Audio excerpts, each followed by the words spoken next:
So now what you can also do is you can go ahead and adjust out bitrate and sample rate for audio as you want as well while converting out a video. So to do that, you need to go around onto file right here and open up a video file, and this is what you have. So now what you can do is you can go around over here onto the audio tab, and here you can see that I have this codec applied AAC right here.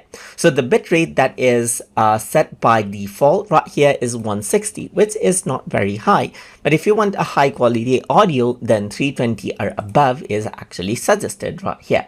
So what you can do is you can go ahead and select out 320 bitrate right here. Depending on the options you select, like MP3 has an option for bitrate as well, and then AC3 has option for bitrate as well, and so forth, as you can see right here. So depending on the audio format that you choose, you get to choose bitrate right here.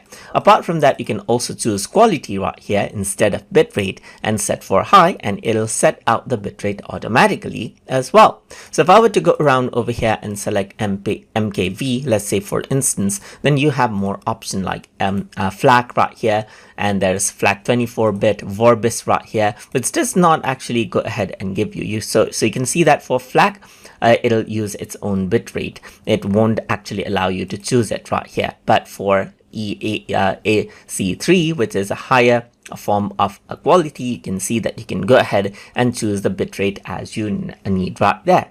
And that is how you can go ahead and then change out the bitrate as you need inside of Handbrake for your audio that you're going to export. So I hope you guys learned something as always.